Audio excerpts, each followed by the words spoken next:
Hello friends, thank you for stopping by. Thank you for joining in. Um, I will proceed reading from my book Heart to Heart.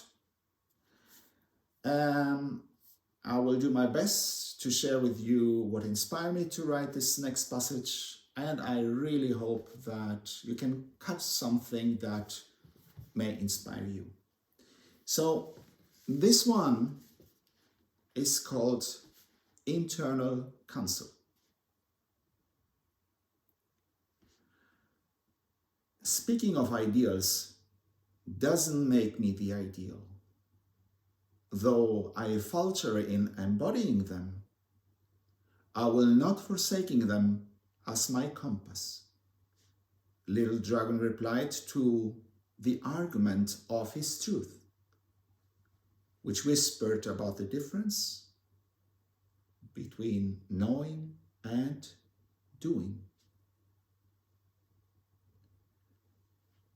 Let truth be your guide, interjected responsibility, seeking to foster conscious actions and wisdom born of honesty, even while acknowledging the space between words and deeds.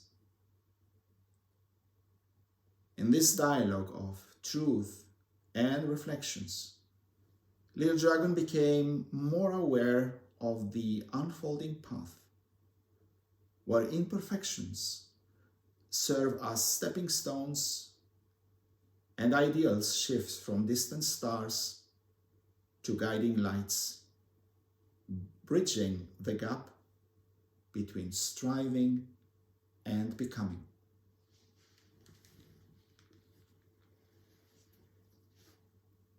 Some time ago, a dear friend, a yoga teacher, observing how I strived to live up to my ideals, told me, even you refer to the Buddha, you're not the Buddha. And she was very right. We can speak about great things, but are we those things? And because we are not, do we have the right to speak about those things?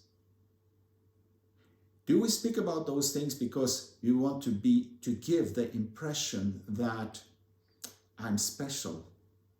Look at me, watch at me. You know, I know those things. I'm better, you know.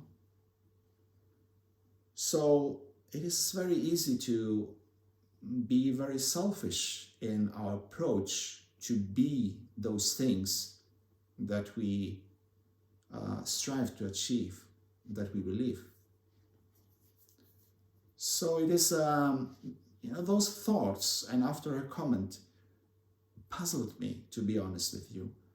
And I thought, where is the fine line between talking about those beautiful ideals, values and such, and not being able to live after them?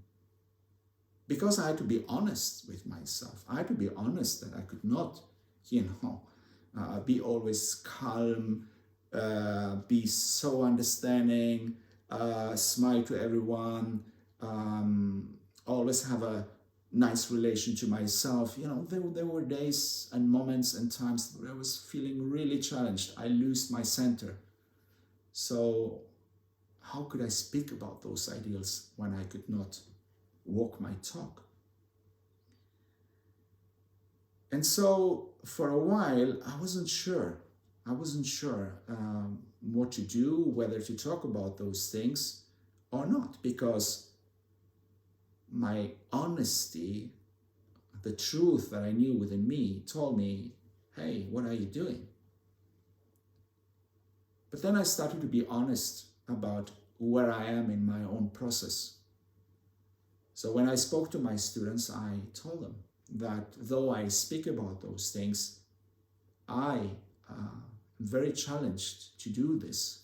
You know, As when you introduce a technique, yes, you can explain it, you can show it, but there are so many things you see when you practice enough that you cannot do. So between the perfect technique and the way you do a technique, with a sword, with Aikido, whatever you do, there is a gap. Shall we not do the techniques because we cannot do the perfect technique? So those thoughts was the fundament upon which I wrote this passage. It was my dialogue between my responsibility, being honest, my honesty, talking to me, the ideals that I try to follow, and whether or not I am selfish, showing a face or using words about those great ideals. I feel, when it comes to me, that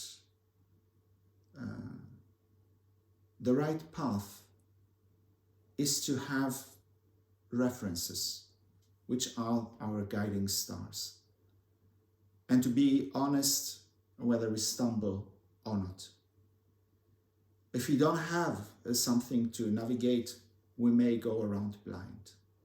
And if we brag about the guiding stars as if they were ours, it's not being honest. So I hope those reflections and this passage will help you find your own path, your own balance towards what you believe and what you do. See you next time.